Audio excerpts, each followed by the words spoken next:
Right. Hello. Hello. Hello, world. Hopefully you can hear me. I don't know if you can. Right.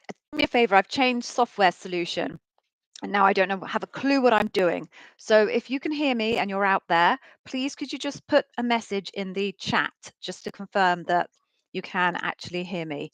I'm worried that my headphones aren't working. Can you hear me? Is anybody out there? Oh, I'm very anxious now. Oh, okay. Phew. Thank you. That panicked me for a minute. I'm very sorry about the weird lighting that's going on here in my office. The sun sets right in front of me here, so I have to drop my blinds to stop it blinding me. But then, of course, obviously, you've got this here. So I'm just going to put on a light and see if that helps. Right. Oh, that helps a bit, doesn't it? Hang on, I'll do another one.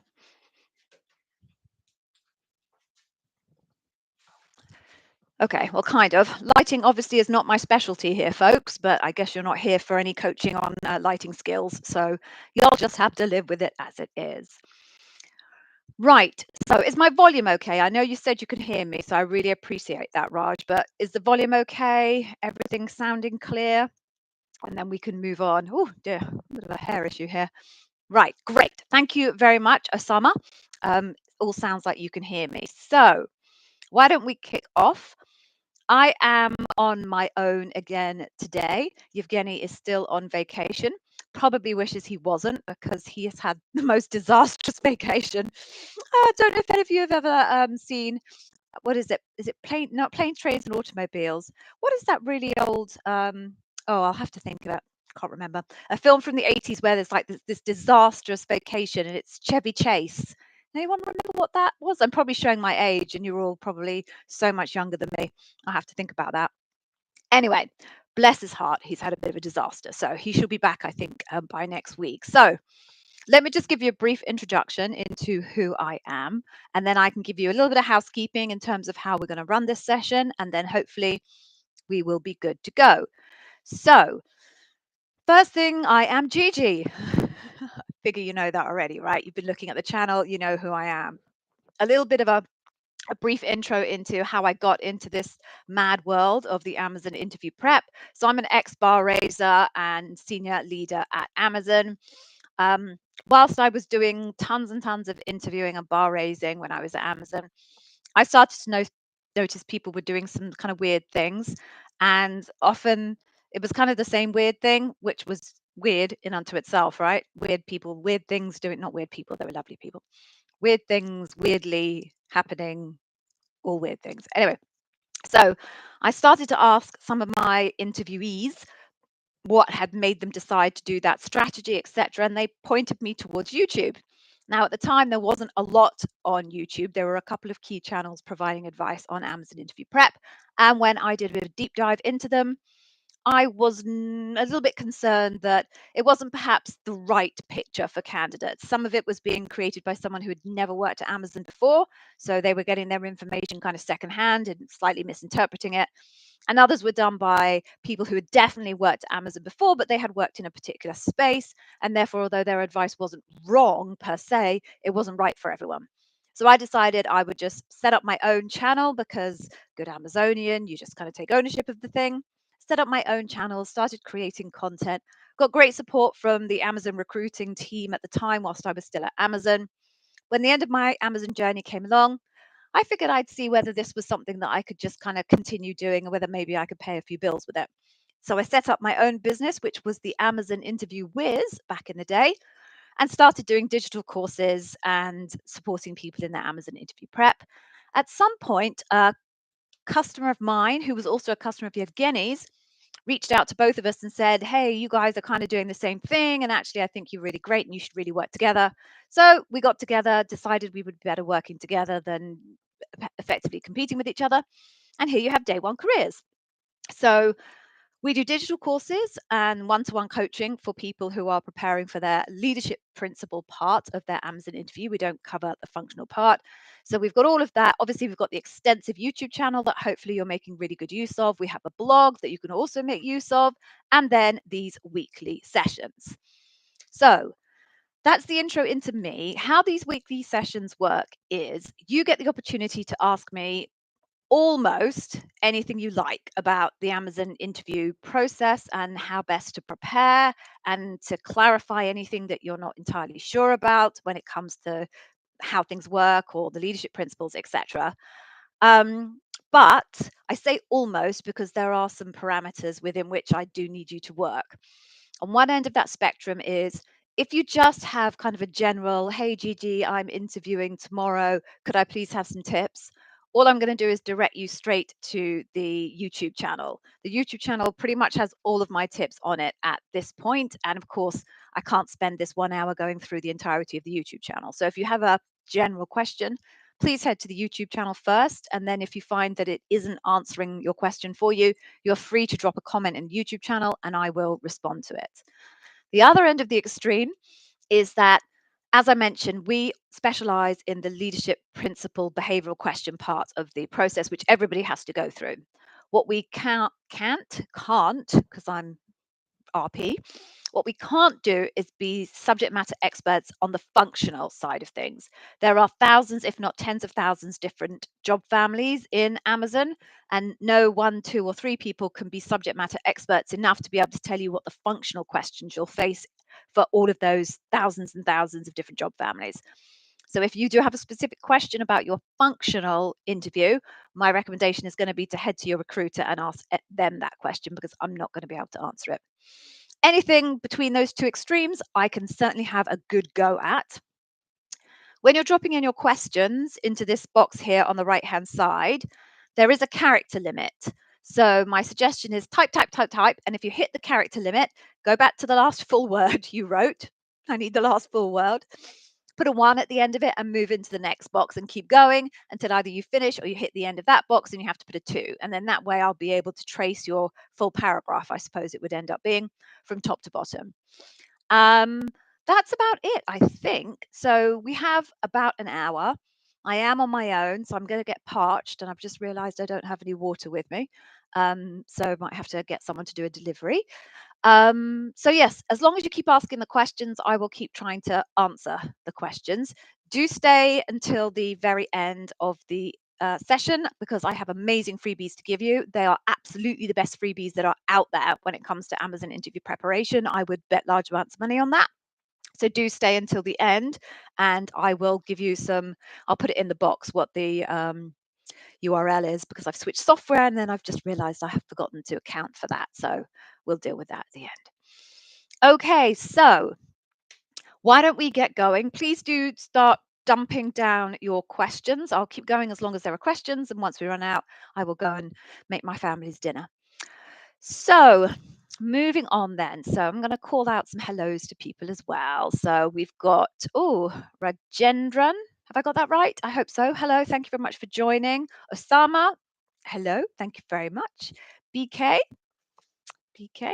See, BK to me says Burger King. I don't know if that's the first thing that comes off top of everyone else's head when they see BK, but maybe that says something about me. And we've got Rajat. Hello. How's it going? Right. Rajat's got a question for us. Okay. Oh, okay. Let's pull this in. How do I open this up? Gosh, it's been such a long time since I used this. Pin message. There we go. Right. Oh, and maybe I don't pin message. Oh, it's been such a long time since I used this. Okay, so pardon me, I'm being a bit useless today. So, oh, Rajat, I deleted your message by accident. I'm so sorry. Would you? Sort of disaster. Oh, Yevgeny's going to kill me when he watches this back. Rajat, I'm really sorry. Would you mind retyping your question? I accidentally deleted it. What a disaster. Okay, let's try again. Retype the question, please, Rajat. I'm usually not this incompetent, I promise. Okay. Let's go to Rupak. Okay, so Rupak's question is, if I can't recall any story relating directly to the question asked, how should I approach it? Okay, so let's just see if I can get this showing on your screens. So I'm just going to try and pin this and then, oh, gosh, what a disaster. Okay, never mind. I'm going to read it out to you folks, and then I'll have to work out how to use the software properly after. What an embarrassment. Okay, so Rupak says, I cannot recall any story relating directly to the question asked. How should I approach it? Okay, so you have two options in this case. So, first option is if you have a story that you think is kind of going to fit the question, but maybe not 100%, what you can do is you can say to the interviewer almost what I've said, which is, okay, thank you for the question. I don't think I have a story that's an exact match, but I do have a story that I think might work. Can I describe that story to you in a few sentences and you let me know if that's going to work? Hopefully, they'll say yes. And then you need to literally describe it in 3 sentences. Then they can tell you whether they are happy for you to go ahead or not. If they say they're happy for you to go ahead, that's what you need to do. If they say they are not happy for you to go ahead, then what I would suggest you say is, in which case, I don't want to waste your time or my opportunity. Could I please have another question? It is not a terrible thing to ask for another question. It's fine.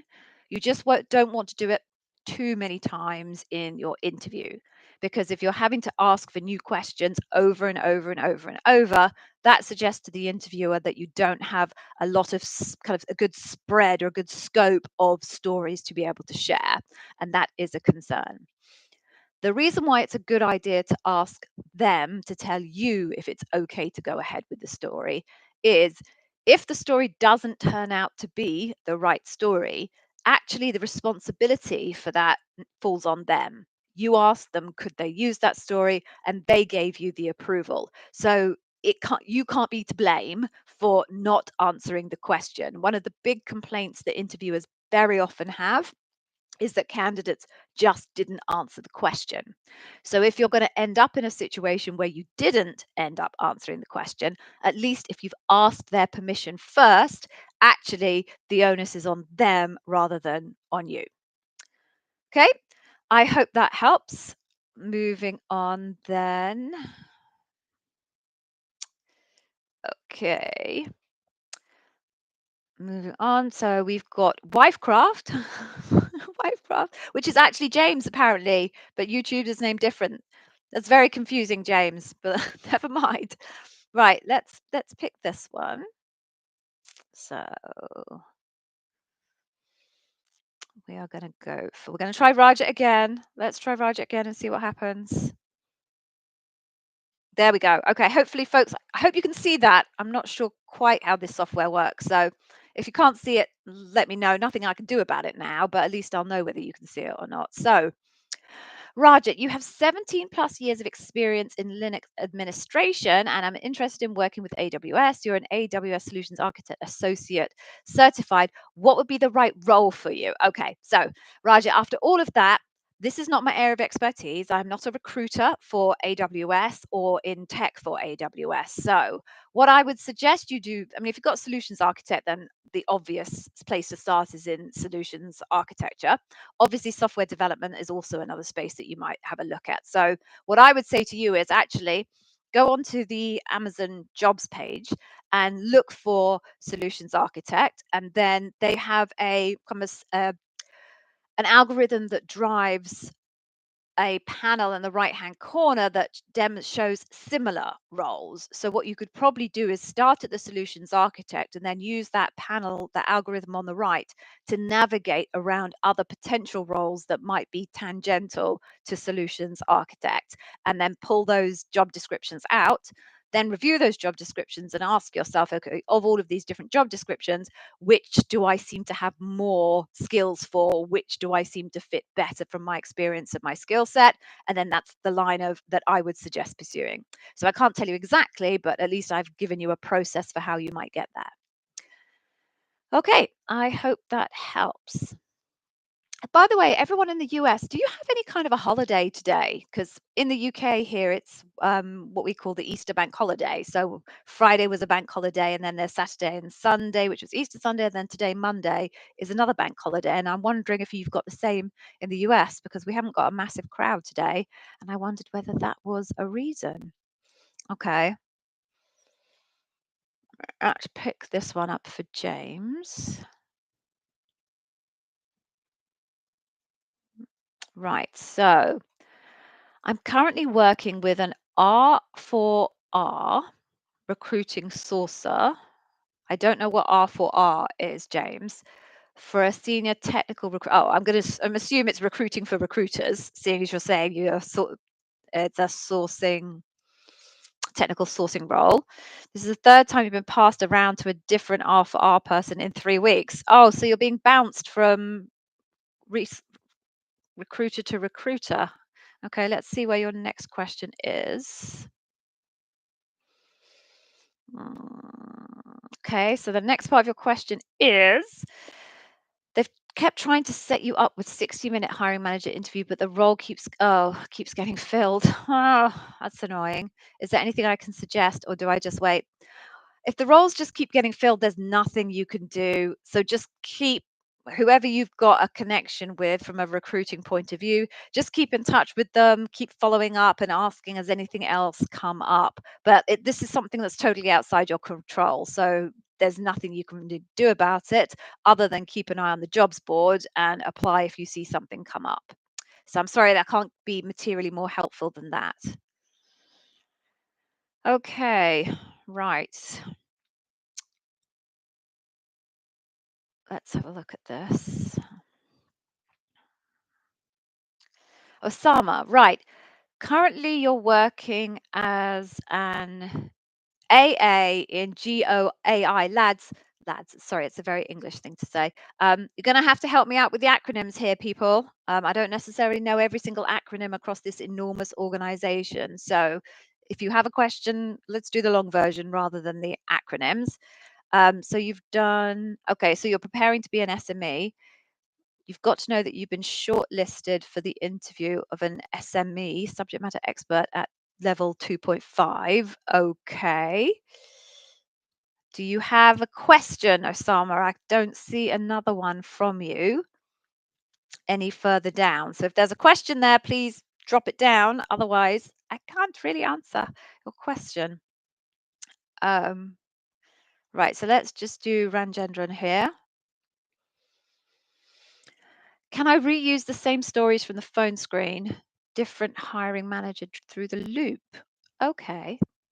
Right. So, can you use the same story? And I think it's agnostic here, whether it's the same hiring manager or a different hiring manager, because the hiring manager is going to be able to see the notes from the person who did the phone screen with you. So, whether it's the same person or a different person, it doesn't matter. They're still going to be exposed to that information from your first phone screen. And I just want to make sure actually you're asking me about phone screen. Yes, you are. Okay.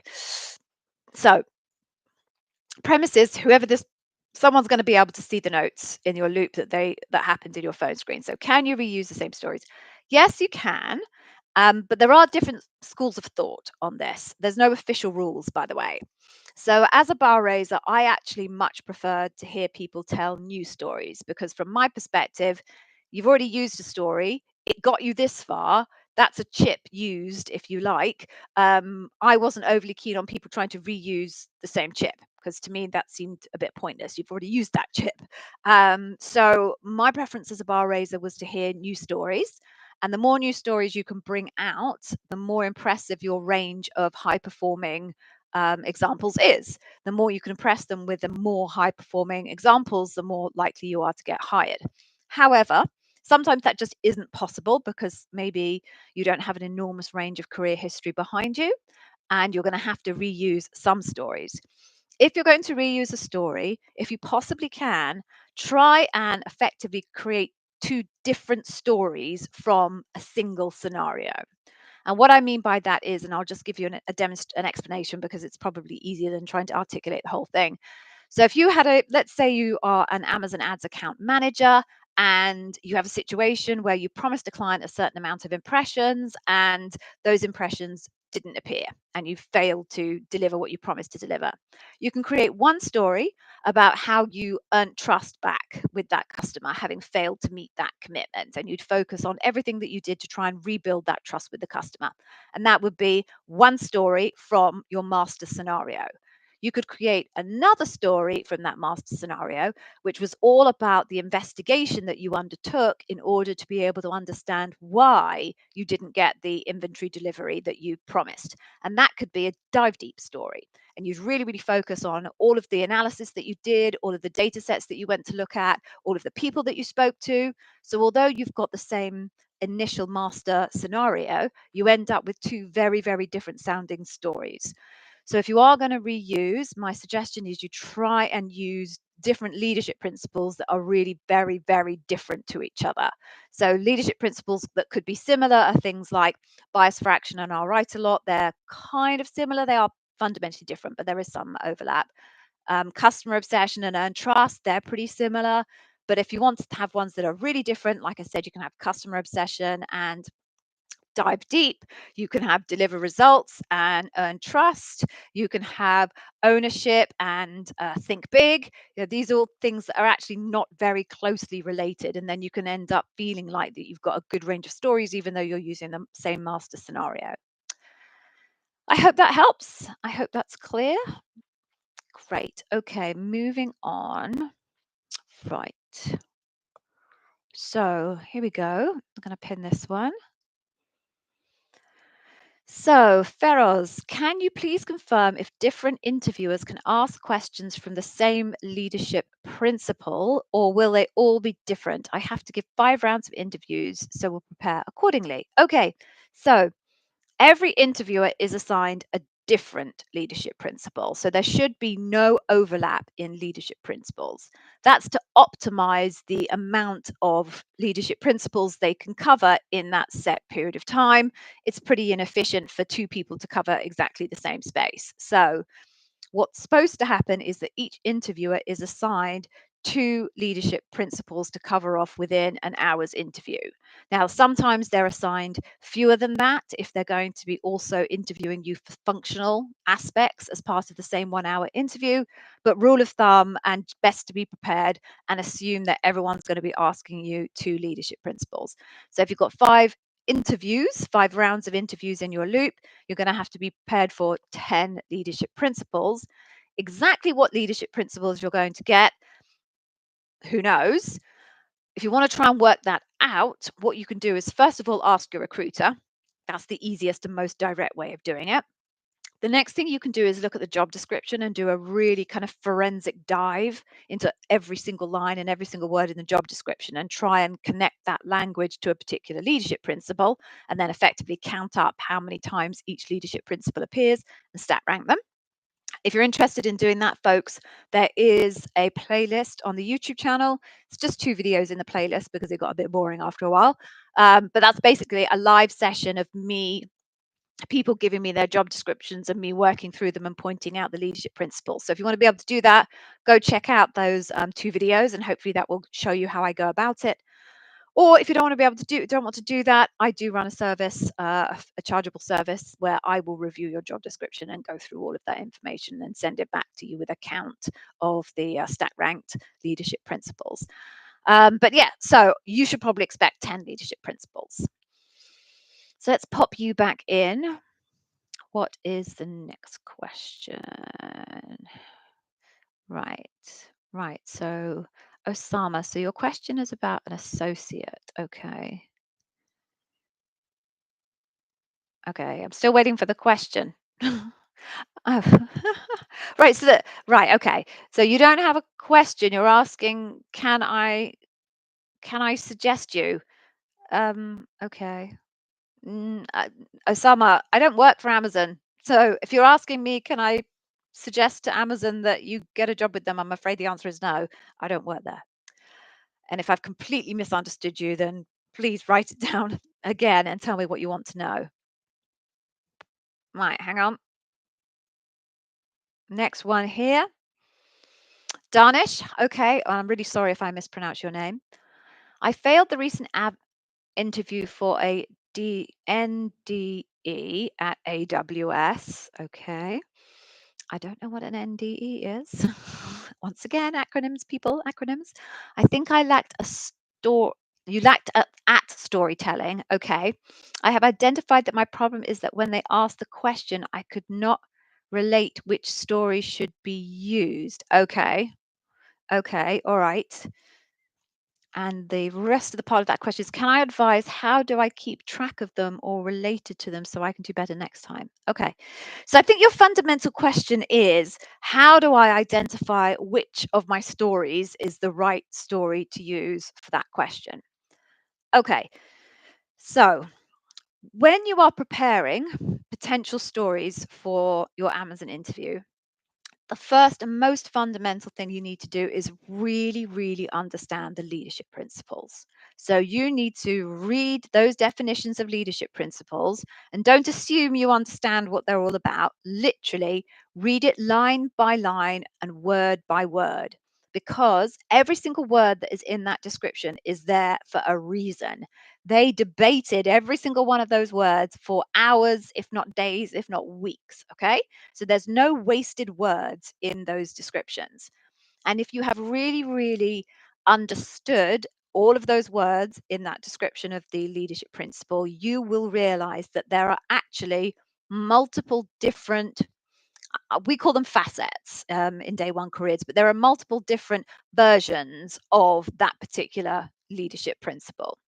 Once you understand that there are multiple different versions of that leadership principle, that should lead you to identifying multiple different scenarios from your career history that could match with that leadership principle.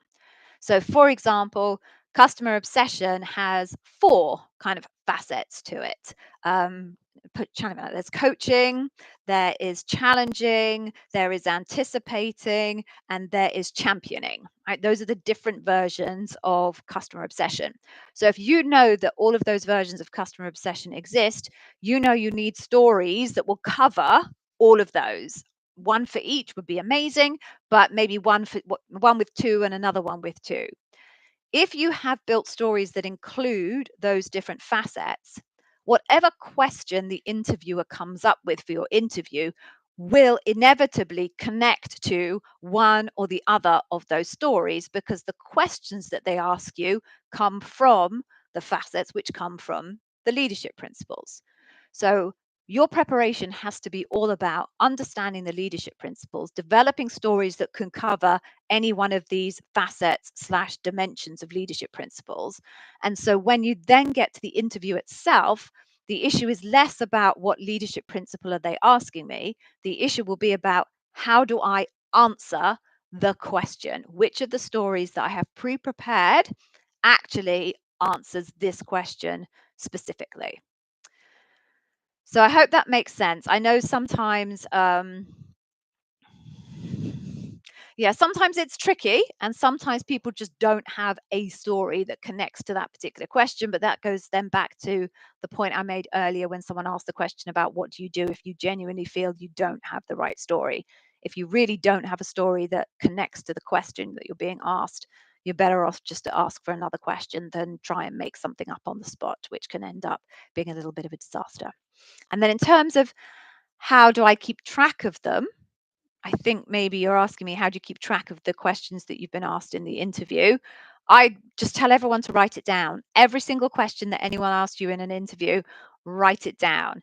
Not only does that mean that you can kind of tick off the stories that you told and keep track of it. But equally, when you leave the interview and you're trying to reflect on what you did, then you've got it all documented for yourself. And then if you don't manage to get the role, then you can at least have this document that you can then kind of fill out a bit more with your experience and maybe analyze that for improvement next time. I hope that helped. Okay, moving on then. Louise. Mm, right. Okay, so FYI, your recruiter told you that the repeating story rule only applies at Loop. It doesn't apply to my first two conversations. And she said not to worry if I repeat stories before Loop. Okay, Louise, so that's your recruiter's point of view. That is not a rule in that has been codified in Amazon. So if that's what your recruiter is saying to you, fine. Let's hope that the hiring team also have the same view as that. I the reality is that the person who has more unique, high quality stories is going to end up looking like the stronger candidate because you just are able to keep churning out and churning out amazing stories. Now, that's not to say that they're comparing candidates because they're not doing that, but just pragmatically speaking, you're going to do better if you can come up with unique stories every time. So, again, Louise, I'm not telling you to discount, oh, my Superman curl there. I'm not telling you to discount what your recruiter has said, but that is your recruiter's opinion and maybe the philosophy of the team. It is not a codified rule in Amazon. Okay, let's drop you back in there.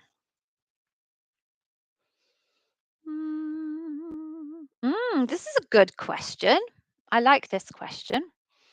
Will the LPs discussed during the phone screen come up again during the loop? More than most, probably yes. So, generally, what a smart hiring manager is doing is they are front loading the most critical leadership principles for success in the role in the early rounds.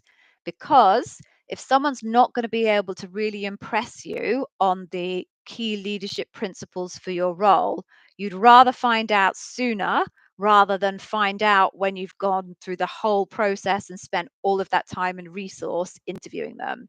So the smart hiring manager front loads the most important leadership principles, and then they go back to those leadership principles again at loop to revalidate that this person can be this person is really strong. If you can get a strong answer in round one and then a different strong answer in loop, you can be very confident that this person is going to be able to perform well in those specific leadership principles.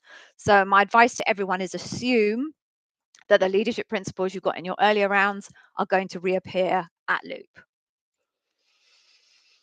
Okay. Okay. So I'm just gonna, I think I kind of covered this off before, Danish, but I'm going to try, if I wasn't clear, I'm going to try and repeat it. So, how to judge which kind of question related to which leadership principle. Usually it's a very short time to decide before starting to speak. Not sure if this happens only to me. Okay, so I think to rewind to the point that I made a few minutes ago, I don't recommend you try and connect the question with the leadership principle.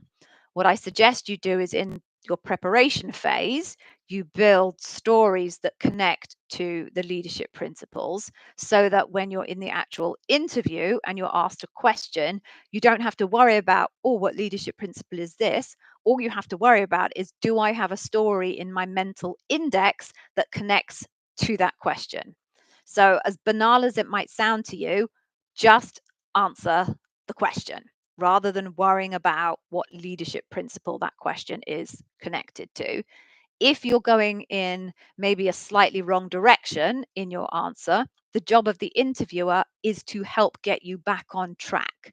So if you don't quite head in the right direction from the very beginning, don't worry about it. Someone who knows what leadership principle they're looking for, which is the interviewer, will start to ask you follow up questions to push you back on track. So it is really, really important that you pay attention to the follow up questions you're being asked. So don't just answer them and then forget about them. Think about what follow up questions am I being asked, and do I think there's a reason why I'm being asked these particular follow up questions? Because that might be an indicator to you of, oh, okay, I'm being pushed in a direction to answer these types of follow ups, I must have missed the mark when I was answering the original question. Okay, so I'm going to pop you back in. Moving on then. Okay.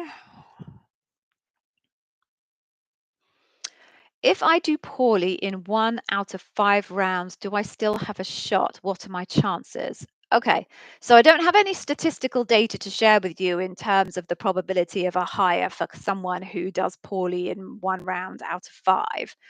But what I can say to you is the, the rounds themselves are a bit irrelevant because the decision is made on the aggregation of all that data. So if you have one poor round, but the other 4 rounds are absolutely outstanding, then that one pour round is probably not going to have much of an impact, because on average, you come out with a full set of data which overall looks strong. If you have one pour round and then 4 average rounds, then okay, you're at a bit more risk now, because the average rounds aren't going to be enough when you pool all of that data together to leave you looking like you're a really strong candidate. So, yes, it's absolutely possible to have one poor round and still get hired, but you have to be strong enough in the other rounds for the data set as a whole to appear impressive. Okay, so I hope that makes sense. So I'm going to unpin you there and move on. Okay. Okay, so you watched the video on why Amazon, but you're still struggling with the question a bit. Okay. Should I make it something personal, like how Amazon has affected my life, or keep it centered on business? Yeah. So good question.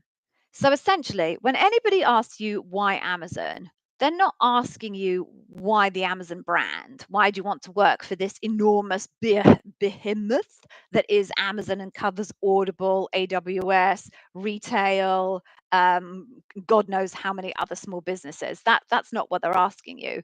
What they're asking you is, why do you want this job? Right?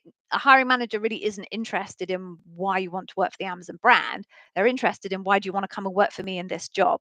So you need to reinterpret that why Amazon and really start with the job.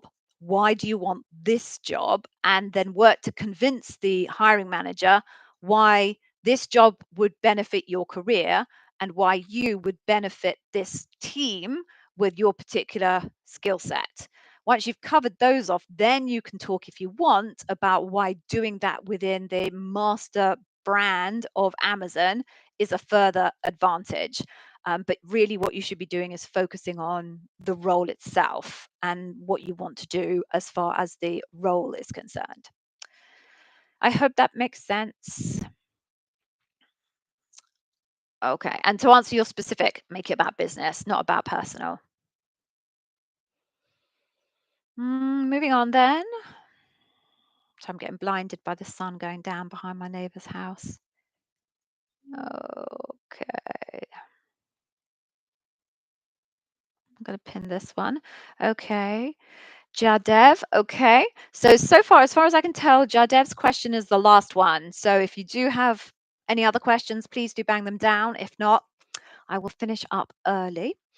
So, what is the worst thing to do in an Amazon interview other than not performing the STAR method? Okay. And what should I do if I went off track from the asked question? Okay. So as I mentioned a few minutes ago, JDev, if you go off track, it is your interviewer's job to bring you back. They have a responsibility to help you be successful in this interview, as much as you have a responsibility to make yourself successful in the interview. Um, the Amazon interview is not assessing how good you are at interviewing. That is not what the interview is for. The interviewer is a mechanism to draw out data so that they can identify whether you'd be good at the job. So a very large part of the interview, oh gosh, this is dreadful. Now I'm definitely getting blinded. Hang on a second. There we go. A very large part of the interviewer's responsibility is to help you give them the data that they need to be able to make the assessment. So that answers the second part of your question, I think. In the first part, what is the worst thing to do in an Amazon interview other than not performing the STAR method? I mean, I'm not sure that not performing the STAR method would be one of the worst things I would imagine someone to do in an Amazon interview. Um, oh gosh, there are so many. There are so many. Do you know what? I'm going to pick this one. Lie and get caught out. That I think is the worst thing you can do, because Amazon interviewers, most people do a lot of interviewing. You know, this isn't a case of going to work, going to interview at a firm where a person maybe does 1 or 2 interviews a year.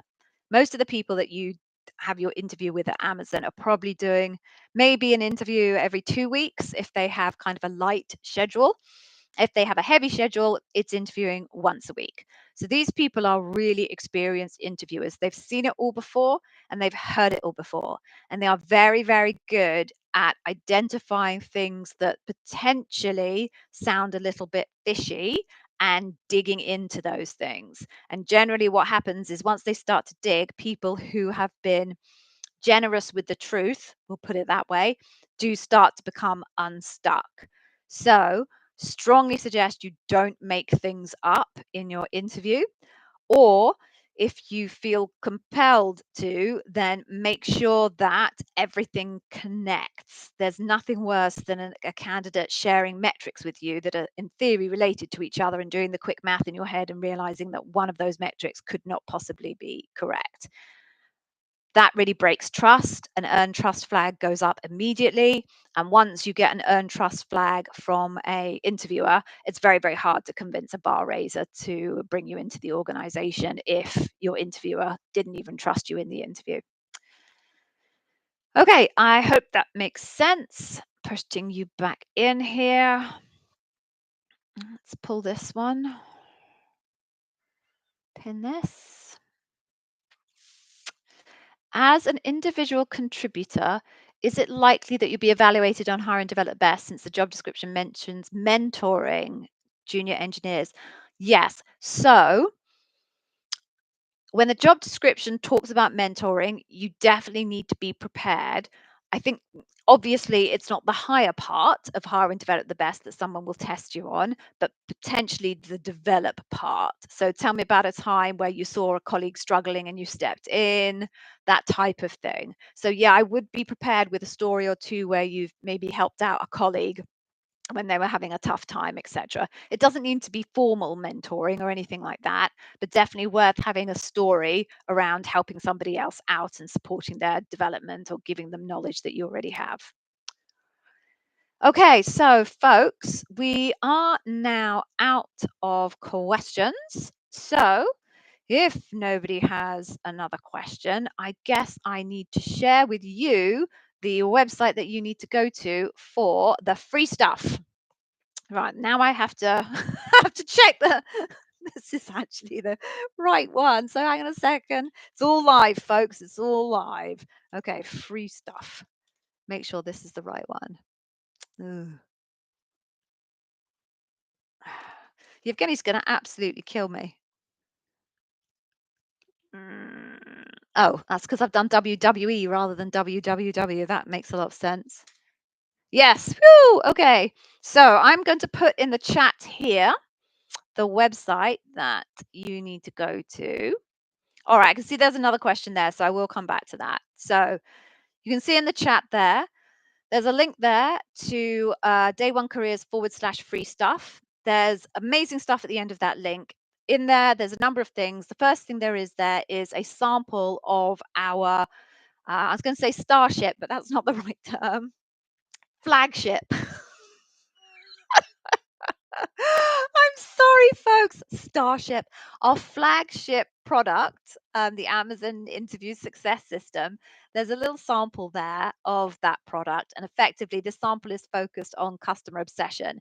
So, do you remember, folks, I was talking about the different facets of the leadership principles, and I was talking to you about customer obsession having four. This little snippet covers off those four different facets and does a bit of a deep dive into what those facets are all about.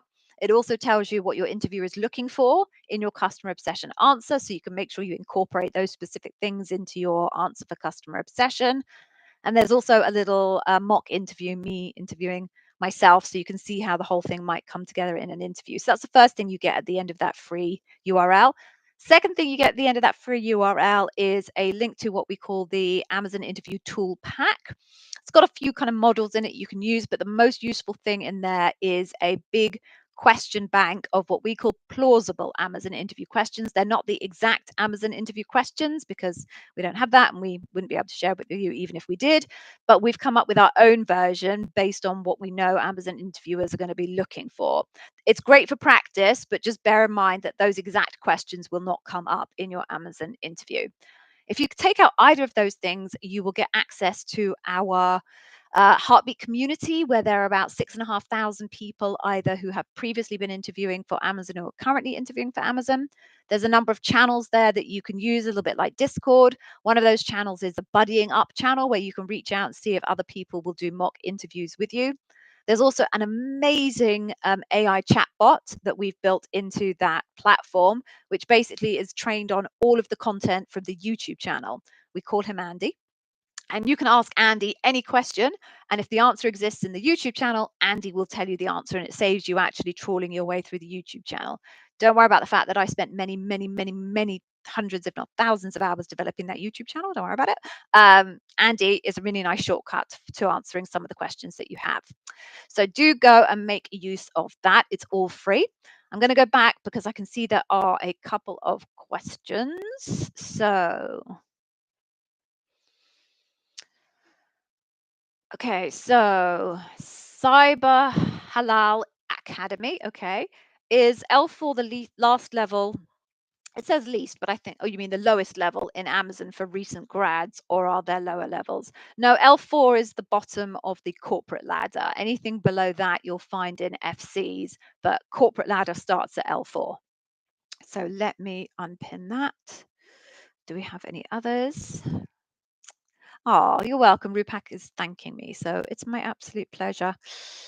Okay, so I think we're done then, folks, if there are no more questions. I'm sorry it was a bit chaotic today. I'm going to have to get my head around how all of this new software works and maybe decide whether I like it or not, because I'm not sure I do. But hopefully I will see you all next week. If you have an interview coming up, fingers very, very tightly crossed. If you have any further questions that you think of after we hang up today, just please go to the YouTube channel, pick any video on the YouTube channel. Doesn't matter if your question relates to that video or not, makes no difference. I'll still see it, and drop your question there into the YouTube channel and I will be able to answer it. Or join our Heartbeat community and you can ask that question of Andy. And if Andy can't answer it, then either myself or Yevgeny will pop on and offer the answer for you. So thank you very much. I hope you all have a great day. And if you are on a bank holiday here in the UK or anywhere else in Europe, I hope you enjoy the rest of the day. Stay safe, everybody, in this crazy, crazy world. And I hope to see you next week. Thank you for coming. Bye.